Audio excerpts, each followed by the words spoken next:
Welcome to Day-to-Day Health, a podcast all about machine learning in medicine, brought to you by two University College London PhD students. Me, Florence. And me, Davey. And made possible by the Turing-Roche partnership. Hi everybody, and welcome to today's episode of Day-to-Day Health, looking at AI in surgery. I'm Florence. And I'm Davey. And we're both PhD students at UCL. I work on looking at AI for brain MRI to predict outcomes with motor neuron disease. And I look at philosophy of medicine stuff around contested illnesses and epistemic injustice. And also this podcast is made possible by the Turing-Roche Community Scholars Scheme. Of which we are community scholars. So last episode we were looking at AI in hospitals, and we think this will follow on really nicely from that. We're just metaphorically opening the door into the operating room.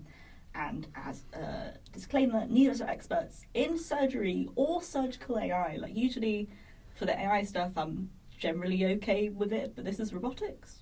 And I'm as ignorant as ever, but I've done some research and I hope I can bring to the table something interesting. Yeah, and I did technically do a master's in robotics, but it's like incredibly technically, like it's the absolute technicality that was robotics. So we're going to try our best, but if we get anything wrong, please let us know. Yeah, We'd love absolutely. to learn. All right, let's crack on. So yeah, surgery. It's a big term and it can encompass a lot of stuff. So let's break it down somewhat. There are also lots of ways to break it down, but we'll put it into categories that are more applicable to AI and technology. So surgery can be divided into preoperative, intraoperative and postoperative care. And in layman's terms, what this means is before, during and after. And AI can be used in each of these areas and even beyond. You know, could AI help years before the surgery even happens? What if AI is training your future surgeons? Spoilers, we'll get onto that pretty soon. And looking back in time, surgery has come a long way since the age-old practice of bite down the stick while I saw your leg off on a battlefield, or when your barber would do all your surgeries instead of a trained medical doctor, hence the term barber surgeon. Now, instead of barbers doing your surgeries, robots can. Hey. And the first robotic surgery was in 1985, which was a CT-guided brain biopsy called PMF560. But all the robot was really doing, once I looked at some of the papers, it was holding something next to the patient's head very still. And the surgeon was doing all the actual surgery, drilling and probing into the brain. The robot was actually later deemed unsafe because it was designed for industrial environments. So the manufacturer of the robot was like, maybe don't use this on surgery. Yeah, what a wild choice. I suppose we got to start somewhere, huh? You got to start somewhere, and it was 1985. You know, what are you going to do? The wild west of 1985. The mists of time. We were both born in the 90s, if you couldn't tell. So, you know, this wasn't a brilliant start to the field, but shortly after then, the field picked up a bit and there were robots designed for veterinarian surgeries, then human surgeries. So I guess the animals were fine first, and then like, oh no, we can do it for humans, it's all right. But the robots, again, were kind of rarely doing any so-called active motion, which means they were moving themselves, because the robots were all quite big and bulky and not made specifically for individual surgeries and like body parts, so you wouldn't want to use the same robot cutting into your leg as cutting into your eye, you know? Yeah. Since then, creating specially designed surgical robots has been the main focus of the field, I'd say, and we'll showcase some of these designs later as well. Another field of AI applied to surgery is computer-assisted surgery, also called image-guided surgery, which gives kind of a hint of what it's about, where instead of the robot doing the surgery for the surgeon, the technology is used for surgical planning and guiding the surgeries. So a lot of work in this field could be seen as kind of augmented reality systems for the surgeon, monitoring where the surgical tools are, and maybe you have a camera inside of the patient, and a pop-up will appear on the surgeon's vision of what's inside the patient saying, you're about to cut the carotid artery, are you sure? So it's kind of like a guiding, even though the surgeon would probably know this already, but just in case they didn't know it. Always good to have an extra fail-safe, you know, exactly. Built in. If I was the patient, I would like that to be saying, maybe don't kill me. And I don't know about you, but this just makes me think of Operation, the game. I don't know if this is, well, it's quite a popular game, but I don't know how kind of worldwide it is, but that game is how I knew I could never be a surgeon. The time pressure, the shaky hands. The scary buzzer. The scary buzzer, which I'm sure happens in real life surgeries as well.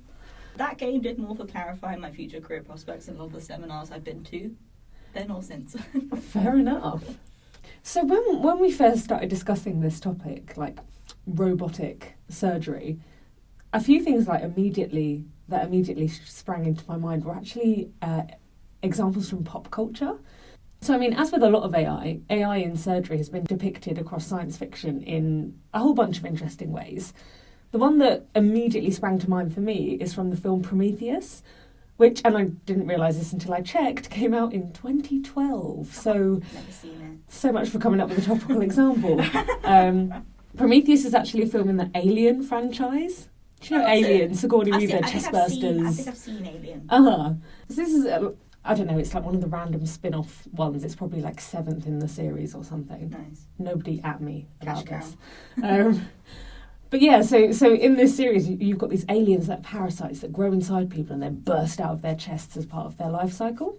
Lovely. In Prometheus, an infected astronaut sets an automatic surgery pod called a med pod to remove a foreign body from her midsection. So she sort of taps in what she needs it to do on the touchscreen outside the pod, and then she climbs in, and there's a light up interface projected in front of her eyes, and these scary spinning robotic arms coming around with knives and things that are descending upon her. And you see them perform a little surgery, they sterilise her stomach, make it an incision, open it up. She's awake, and I was thinking, well, presumably it's just in this one case because she's got adrenaline that she stabs into herself at one point to stay conscious. But, I mean, the MedPod also had controls on the inside for her to play with, so who's to say? Bad user design. So yes, they open her up, and then this little arm that literally looks just like an arcade claw machine sort of goes down, grabs the alien embryo, pulls it out, or just in time because it suddenly activates and bursts from its little sack and starts thrashing around, and it was all very dramatic. But that was the first thing that I thought of when I heard robot surgery. You're in some sort of tube, and there's a robot, slicing and dicing. And so there's loads of different examples across Star Wars, The Fifth Element, all these sorts of films and franchises. But the other one I want to briefly bring up is from this double episode of Doctor Who, the one with the gas mask people. Some people will know this, some people won't. Traumatic. Oh my god. Okay, good. At least you know what I'm talking about. Oh, and I looked this up, and that one came out in 2005, so this is somehow even less topical. 1985 doesn't feel that far away now. I know. Go back in time. I suddenly feel very old. But there are these miniature robots, nanobots, or nanogenes, and they're tiny little robots that have the capacity to learn and adapt their healing techniques to the thing that they're responding to. So at first we see them heal several layers of skin on one of the protagonist's hands where she burnt them on a rope. But these little clever nanobots who are just trying to help almost wipe out the human race in this episode. This is because they came to Earth in an alien ambulance and they'd never met a human before. And their ship crash-landed onto a little boy who, due to it being Doctor Who, it was the middle of the London Blitz, is wearing a gas mask. So the nanobots heal him up based on the information they can glean from what they think humans are supposed to look like. And they turn the little boy into a ghostly gas mask child who goes around asking, "Are you my mummy? And where's my mummy?" Chills, literal chills. It was absolutely terrifying. I had nightmares the whole week in between part 1 and part 2. And he ends up turning everyone who has contact with him via the nanorobots into the same thing, because they think they know how humans should work now and are busily trying to heal everyone else. To save the day, the doctor finds the child's actual mother, and she hugs the little boy while saying, "I am your mummy." And the nanobots are clever enough to realise the parent DNA is likely correct, and they fix their error, bringing the little boy back to life. And then the doctor then, quote-unquote, emails the upgrade. What? That's what he says! It's the Blitz! He claps his hands together and he's like, "Ha! Emailing the upgrade!" And he's just sending the nanobots to all the other people who were infected. Oh my gosh. And, saves the day in that way. But I love this example because it brings up a bunch of, themes we may or may not touch on today. The ways in which an AI works is obviously tied to the data that's available, that's fed into it, that trains it. There's notions of weird AI logic and, little hallucinations and tears that they go on. But also it's a sort of fundamentally hopeful AI surgery sort of vision. It's not like these evil things came to destroy the human race. It's like they were trying really hard and they messed up. Either way, anthropomorphizing. very much robots, good or yes. evil. Well, that's kind of Doctor Who vibes, to be fair, good or evil. So But that's so reflected in the way we talk about AI today, like, Yeah. ooh, evil, scary AI, what's it doing? 100%. Whereas I feel like this episode is actually quite fairly positive compared to maybe some of the things we've spoken about, but I'm getting ahead of myself, so. Yeah, well, let's wait and find out. So let's take a journey back into the semi-real and stop talking about Doctor Who, I suppose, and talk about surgical training tools. So at the beginning of a surgery, what happens? The surgeon gets educated years and years before. And what if AI could be used via a virtual or augmented reality to create a completely risk-free playground for trainee surgeons to hone their skills with hands-on experience? Because to be honest, I hadn't ever really thought about how surgeons get trained. Like, do they just do the surgeries on the patients? Do they stand in the operating room and kind of look at it happening, being like, ooh, they watch videos? Like, I feel like it's probably, I mean, I could be wrong, but I feel like it's probably few and far between getting the actual hands-on experience with a surgery. Well, I know in med school it's like one cadaver to about 500 students if you're lucky. Yeah. I say Yeah. talking out on my bottom because I don't know the exact numbers there, but it's... Well, yeah, I think that's probably the case, especially in more underfunded medical schools. So one area of this kind of surgical training is surgical assessments. So a student does a surgery and someone has to say, oh, maybe don't do it like that, maybe do it like this. And if you're doing that on an actual human, that's kind of tricky.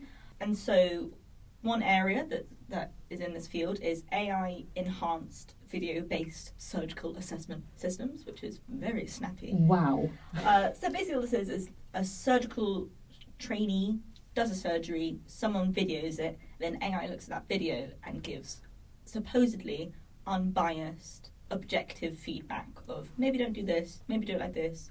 Here are some cases where someone did this and it went like this, you know, like, because what is usually the case is someone is just in the room watching the surgery and saying, from a human's perspective, don't do this, do this.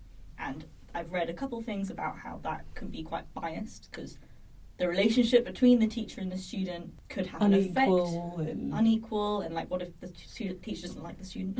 Or I suppose if the teacher's very set in their ways and they do things Yeah. one particular way and advancements are saying maybe do it this way instead, there might be a Exactly. clash of ideals. If they've got a certain view of the room, maybe they need to look from a different view, but you know, the way the room is set out, like there's quite a lot of weird, specific issues that can arise with that sort of assessment. And also some of these systems use force monitoring of surgical tools and like patient vital signs to kind of look at other areas that aren't just visually obvious. That's really cool, actually. You get like a real sort of 360 picture of what you've Yeah, done. like a holistic assessment. Yeah. An example of one of these is called the AI Lap, which is being developed currently by the National Robotarium, I know, of Watt University and the Dundee Institute for Healthcare Simulation. Excellent name for a place, I the want a Robotarium. Robotarium. Obviously, everyone wants a Robotarium. Oh my That's just the God. best name for anything. But moving away from the name of the institution. So what the AI Lab is supposed to be, it's supposed to be a self-training system to give automatic machine learning-derived feedback on keyhole or laparoscopic surgery technique. And we'll go into laparoscopic surgeries quite a lot later. But a laparoscopic surgery is a keyhole surgery, and keyhole surgeries have been identified by surgical trainees themselves as being the most tricky but also one of the most important skills to train in. So this AI lap is currently being developed as we speak, but it'll be interesting to see what comes out of the project. And the big problem they're trying to address is biased assessments of surgical trainees, where someone would just stand in the room watching the surgery and assessing based on that. If you could incorporate more data types, multimodal data in the assessment. Our bread and butter. Our bread and butter. And remove the human bias would be better for the trainees. And so moving away from what's in development, a real life example of one of these things has been made by the company Marion Surgical Simulators, who have made a robot which has it has a shape that's tricky to describe in audio format. It's kind of like, we can put a picture of this up on the transcript or something. Yeah, so no, you can actually see what definitely. it looks like, because I'm going to do a terrible job. It's like a surgical tool attached to a stand, like a bit like what a microscope would look like attached to a stand, but it's definitely not a microscope. It's like a little scalpel-y thing. and a VR headset, so the trainee can move the tool around in a VR generated environment, and it's supposed to be used to train on percutaneous nephrolithotomy. Well done. Thank you very much. Which is a surgery to treat kidney stones.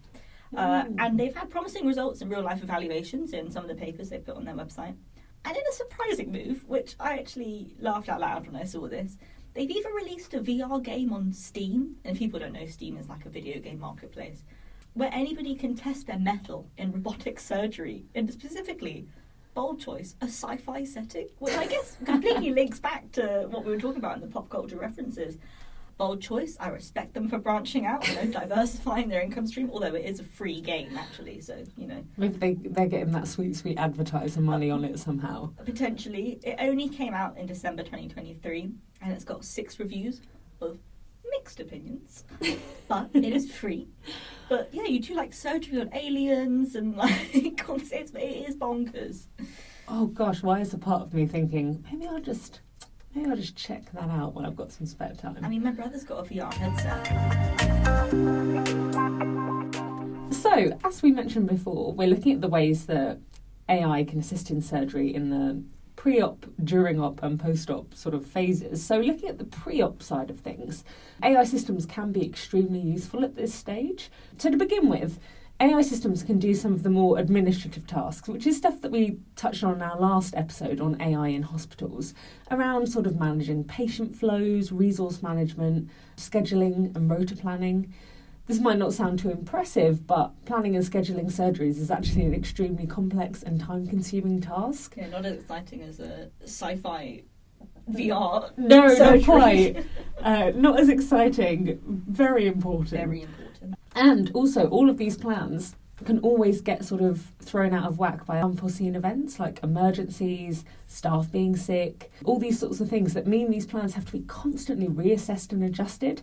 And all this impacts how efficient an operating room can be and puts a lot of strain on administrative staff. So this is sort of prime real estate for an AI to come in and take the burden off a little bit. And an example of an AI system that supports scheduling surgeries and taking this workload off the staff is the KIOM project.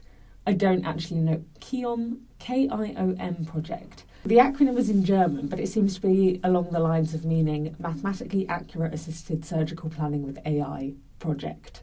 It's running from 2022 to 2025, so it's sort of 2 years into it being trained and developed at the moment. But the idea is it's going to help staff respond quickly and efficiently to unplanned events, along with constantly monitoring the current status in the operating room and notifying the necessary people if adjustments are needed to the schedule. Which I don't know how that works. Do people just get a message from the AI being like, this one's taking forever, we need to shift some things around? And apparently it also provides proactive suggestions to the operating room planner. And again, I immediately thought of like Clippy on Microsoft Word. Oh my gosh, RIP. Have you considered this?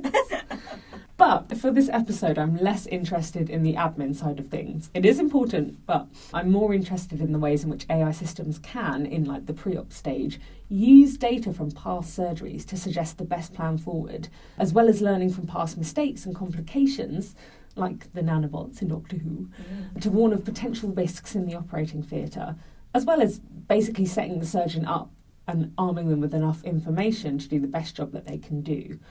How this works basically just comes down to AI systems' ability to simultaneously process a huge amount of data.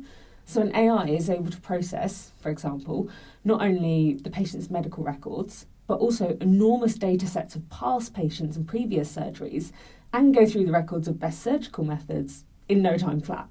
And an AI can then turn this data into mathematical models, combine it with further context or background information that it's privy to, and then recommend or discourage a certain treatment or surgery plan.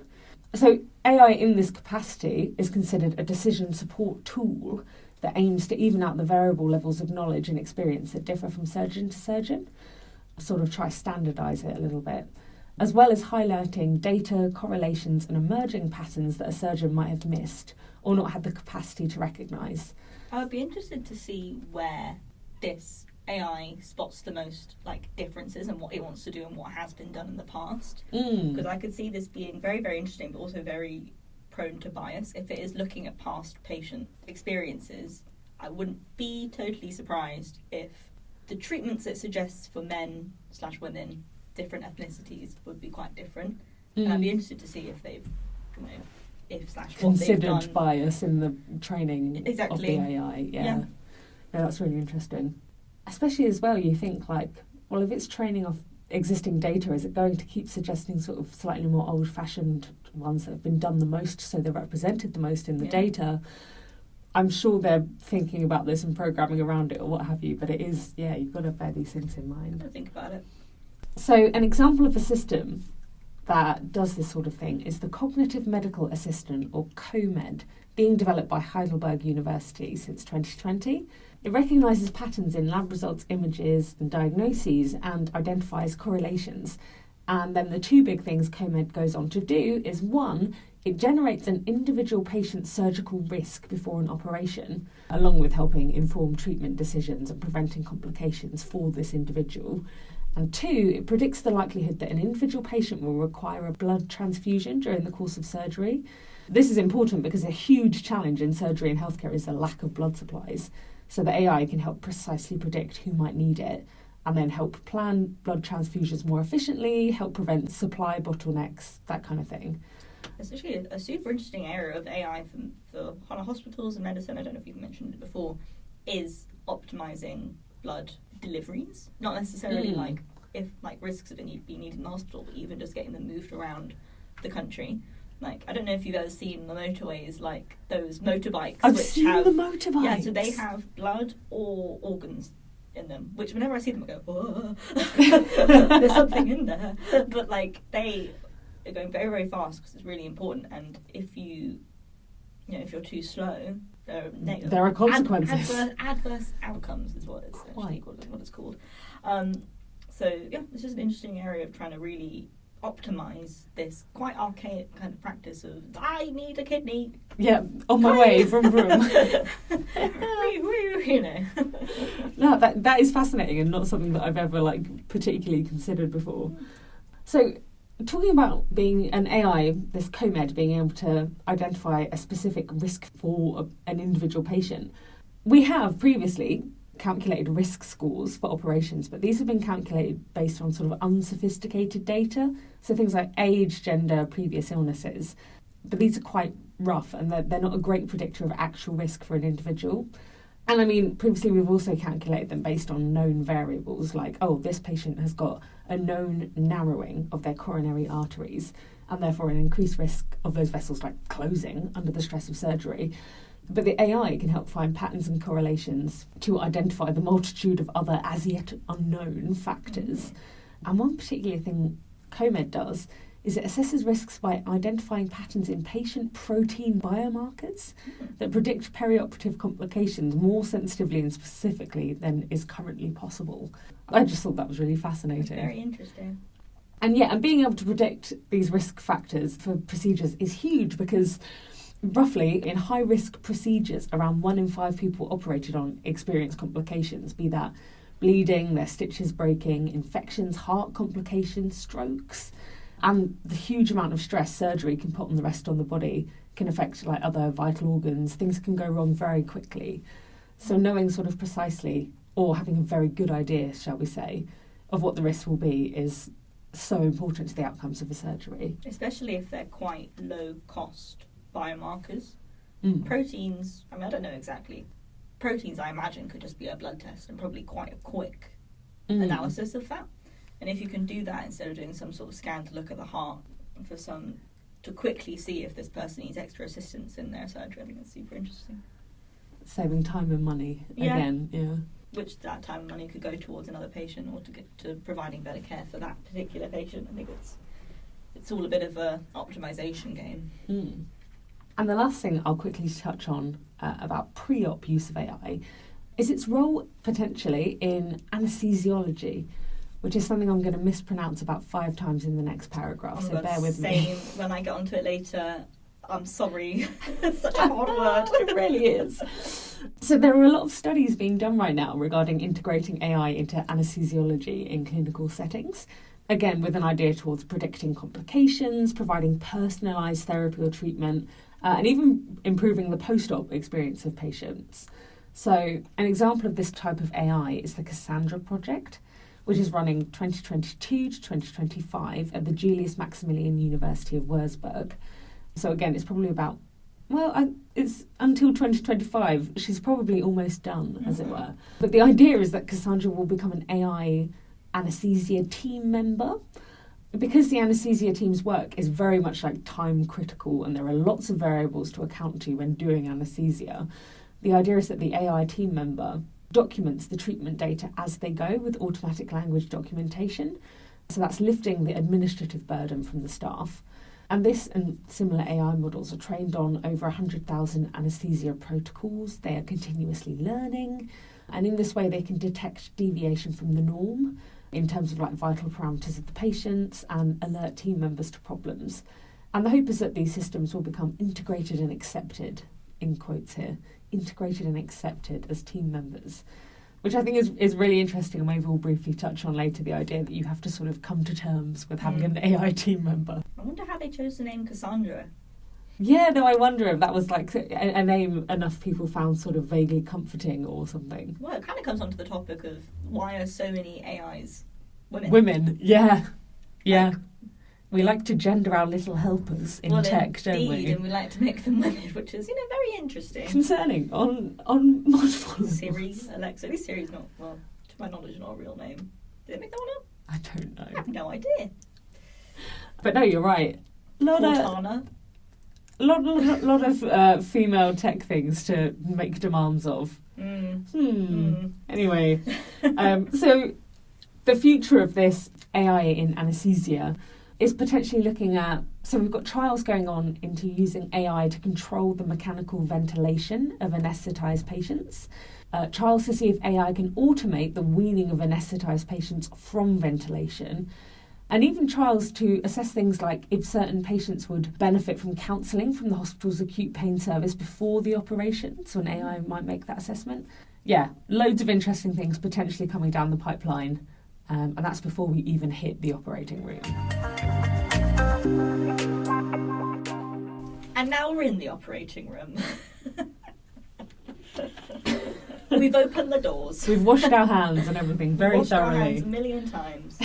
And we're in. All right. So we've looked at way before the surgery, a bit before the surgery, what about during the surgery? AI can be used in this scenario by doing something called real-time surgical annotations, where an AI will be given a live video feed of a surgery. So maybe on a surgeon's scalpel, there's a little camera attached to it, or there's like a tube that someone's put a camera down, like an endoscope, kind of looking at something. And the AI will use this video and attempt to label what it can see. So an AI will be given a live video feed of a surgery, and it will attempt to label what it can see. And this is called AI term semantic segmentation. And it will be like, oh, that's that vein, that's a tendon, and kind of and it will point out other things that you don't be aware of if you're poking about on someone's insides. And the motivation behind this, because it seems a bit counterintuitive, because these people have been trained. They've been trained with AI, maybe. They kind of know what's in the human body. That's why they're cutting into it and trying to do something. But it's to mitigate the risk of errors on the part of the surgeon. If something is saying, that's an artery at a surgeon, they might have noticed it already, and I would have hoped they would have, but it's kind of double making them aware of it now, and it's kind of putting in their mind, you should really stay away from this area, if that's what they're trying to do.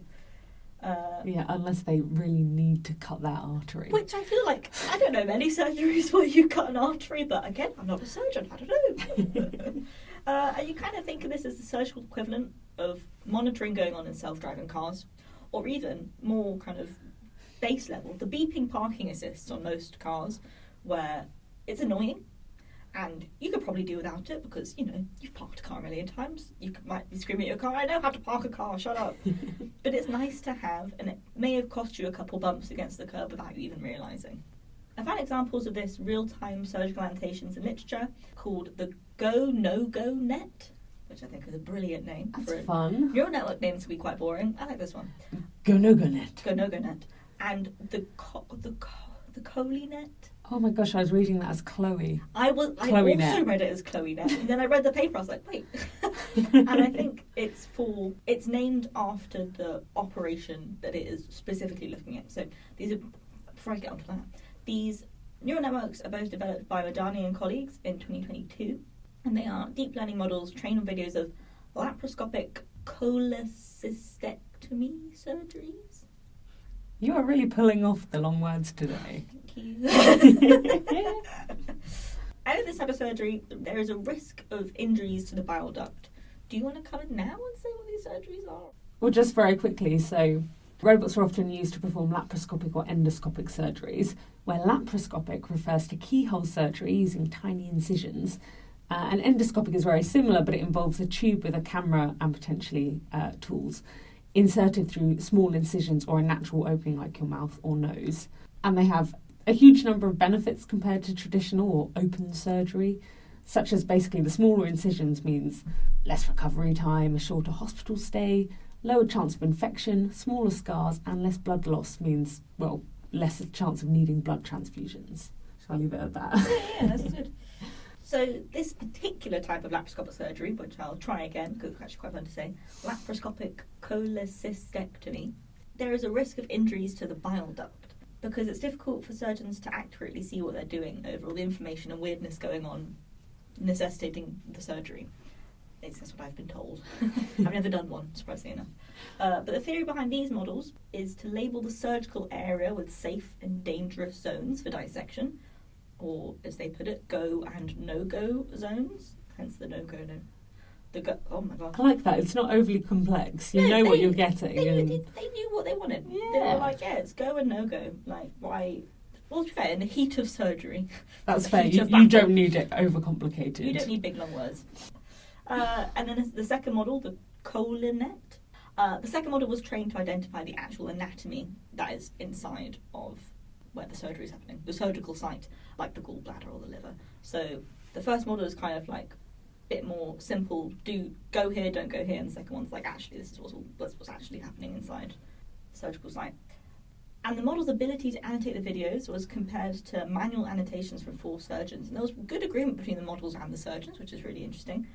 And the model developers made quite an interesting choice to represent the boundaries between the anatomical areas or the go and no-go zones as quite fuzzy and less strict. So instead of, you might imagine like a map and you have strict boundaries being like, this is okay, this is not okay. Like a country borders or like city-state territories. I've listened to a lot of history podcasts recently.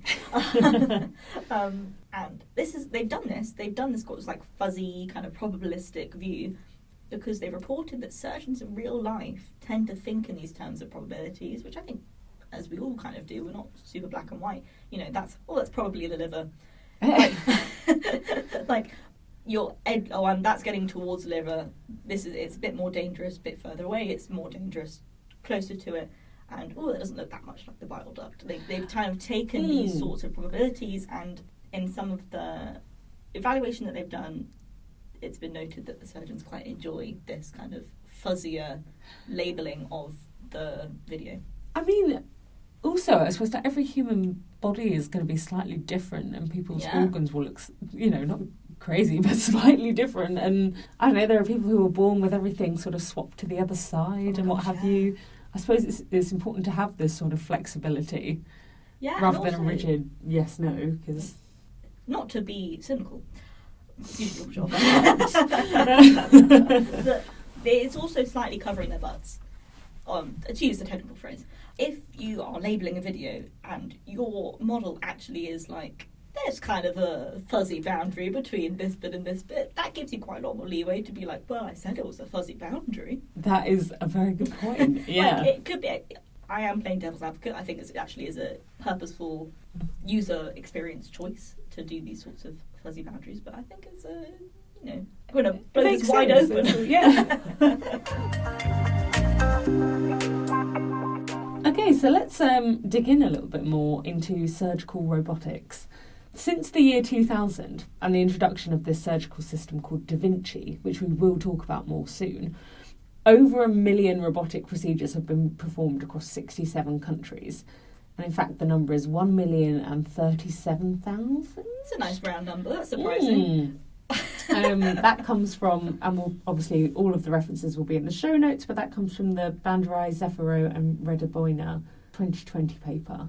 Gosh, so quite a lot of time since then. I was going to say, and it's now 24, so there's probably been an awful lot more. And a big backlog of surgeries from COVID. Absolutely. And by the sounds of things from my research, it's increasing exponentially every year, the number of robotic surgeries. Mm-hmm. So traditional robotic surgery, which we sort of touched on, involves a surgeon sat at a computer station in the operating room, and they are controlling robotic arms that have like a camera and surgical instruments in them in order to perform complex surgery through tiny incisions, while the camera provides the surgeon with a high definition, like magnified 3D view of the operation.